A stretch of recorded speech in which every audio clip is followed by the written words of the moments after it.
So gym போகிறவங்க work outs பண்ணுறவங்க நிறைய பேர் பண்ணக்கூடிய மிஸ்டேக்ஸ் பார்த்தோன்னா வந்து எதுவுமே சாப்பிடாமல் எம்டி ஸ்டொமக்கில் வந்து ஒர்க் அவுட் பண்ணுறாங்க. ஸோ அப்படி பண்ணுறதுனால உங்களுக்கு பார்த்தோன்னா டிசீனஸ், அப்புறம் பார்த்தோன்னா லைட் ஹெட்டேக், இது மாதிரி பிரச்சனைகள்லாம் வர வாய்ப்பு இருக்குது. ஸோ ஒர்க் அவுட் பண்ணிகிட்டு இருக்கும்போதே நீங்கள் பார்த்தீங்கன்னா மயக்கம் ஆகிற ஸ்டேஜுக்கு போய் கீழே விழுகிற அளவுக்கு கூட வந்து சில ப்ராப்ளம்ஸ்லாம் வரும். ஸோ அந்த மாதிரி ப்ராப்ளம்ஸ்லாம் அவாய்ட் பண்ணுறதுக்கு நீங்கள் பார்த்தோன்னா ஒரு ஆஃப் ஸ்டொமக் ஆகுது நல்லா ப்ரோட்டீன், அப்புறம் பார்த்தோன்னா கார்போஹைட்ரேட் நிறைந்த உணவுகள்லாம் சாப்பிட்றணும்.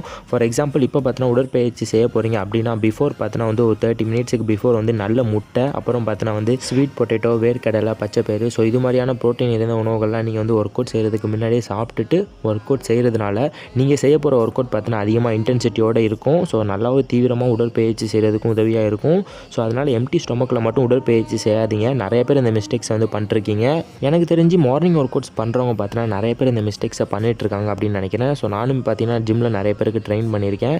ஸோ அவங்களாம் பண்ணக்கூடிய மிஸ்டேக்ஸ் பார்த்தோன்னா மார்னிங் எந்திரிச்ச உடனே எந்த ஒரு ஃபுட்டுமே சாப்பிடாமல் அப்படியே தூங்கி எந்திரிச்சு ஸோ தலை சீவிட்டு ஃபேஸ் வாஷ் பண்ணிவிட்டு அப்படியே வந்து ஜிம்முக்கு வந்துடுவாங்க. ஸோ அப்படி பண்ணவே கூடாது. ஸோ அப்படி செய்கிறதுனால ஒர்க் அவுட் பண்ணும்போது நமக்கு பார்த்தோன்னா வந்து வீக்னஸ், அப்புறம் பார்த்தோன்னா டிசீனஸ், ஸோ இது மாதிரி பிரச்சனைகளை வந்து விட்டுரும். ஸோ சில நேரத்தில் பார்த்தோன்னா வந்து மயக்கம் போட்டு அப்படியே கீழே வந்து விழுந்துருவீங்க. ஸோ அந்த மாதிரி பிரச்சனைலாம் வரக்கூடாதுன்னா எம்டி ஸ்டொமக்கில் வந்து நீங்கள் வந்து ஒர்க் அவுட்ஸ் வந்து பண்ணக்கூடாது. ஸோ எம்டி ஸ்டொமக்கில் ஒர்க் அவுட் பண்ணாமல் ஃபஸ்ட்டு நல்லா தண்ணி குடிச்சிருங்க. மார்னிங் எந்திரிச்சோடனே ஒரு 3 to 4 கிளாஸ் நல்லா வாட்டர் குடிச்சிருங்க. ஸோ அதுக்கப்புறம் பார்த்தோன்னா ஏதாவது ப்ரோட்டீன் ஃபுட்ஸ்லாம் வச்சுருந்தீங்கன்னா ஃபார் எக்ஸாம்பிள் 3 முட்டை சாப்பிட்டுட்டு வந்து உடற்பயிற்சி கூட செய்யலாம். அப்படி இல்லாட்டி ஸ்வீட் பொட்டேட்டோ, ஸோ இது மாதிரியான ப்ரோட்டீன் நிறைந்த உணவுகள்லாம் சாப்பிட்டுட்டு நீங்கள் உடற்பயிற்சி வந்து செய்யுங்க. ஸோ எம்டி ஸ்டொமக்கில் வந்து பண்ணாதீங்க. ஸோ நிறைய பேர் மேக்ஸிமம் ஆஃப் த பீப்புள்ஸ் பார்த்தோன்னா வந்து இந்த மிஸ்டேக்ஸ் வந்து பண்ணுறாங்க.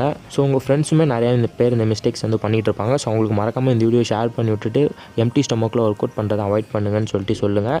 ஸோ ஈவினிங் ஒர்க் அவுட்ஸ் பண்ணுறவங்க பார்த்தோன்னா ஓரளவுக்கு வந்து நல்லா வந்து ப்ரோட்டீன் ஃபுட்லாம் சாப்பிட்டுட்டு அதுக்கப்புறம் தான் ஜிம்முக்கு வருவாங்க. ஸோ எனக்கு தெரிஞ்சு ஏன் அப்படின்னா அவங்களோட ஒர்க்லாம் முடிஞ்சிடும். ஸோ வீட்டில் ஃப்ரீயாக தான் இருப்பாங்க. ஸோ அவங்க பார்த்தோன்னா குக் பண்ணுறதுக்கும் அவங்களுக்கு வந்து டைம் இருக்கும். ஸோ அதனால் வந்து குக் பண்ணிவிட்டு அந்த ஃபுட்டை வந்து சாப்பிட்டுட்டு தான் வருவாங்க. ஸோ மார்னிங் ஒர்க் அவுட் பண்ணுறவங்க பார்த்தோன்னா வந்து எந்திரிச்சோன்னே கொஞ்சம் சோம்பேறியாக இருக்கும். ஸோ லேசினஸாக இருப்பாங்க. ஸோ அதனால் பார்த்தோன்னா வந்து டயட்டை வந்து சரியாக மெயின்டைன் பண்ணாமல் அப்படியே வந்துடுவாங்க. ஸோ அப்படி பண்ணாதீங்க. ஸோ கண்டிப்பாக உங்கள் ஃப்ரெண்ட்ஸ் இந்த மிஸ்டேக்ஸை பண்ணிகிட்டு இருப்பாங்க. ஸோ அவங்களுக்கு இப்போவே இந்த வீடியோவை ஷேர் பட்டனை கிளிக் பண்ணி வாட்ஸ்அப் கிளிக் பண்ணி மறக்காமல் உங்கள் ஃப்ரெண்ட்ஸுக்கு ஷேர் பண்ணிடுங்க. ஸோ இது மாதிரியான யூஸ்ஃபுல்லான வீடியோஸ் வேணால் மறக்காமல் நம்ம சேனலை சப்ஸ்கிரைப் பண்ணிக்கோங்க. ஸோ கூட ஒரு பெல் பட்டன் வரும், அதையும் கிளிக் பண்ணி வச்சு ஆல்ன்ற ஆப்ஷனில் செட் பண்ணிக்கோங்க. ஸோ அப்படின்னா தான் நான் போடுற வீடியோஸ் வந்து உங்களுக்கு நோட்டிஃபிகேஷன் வரும். So bye guys, miss you all, love you all.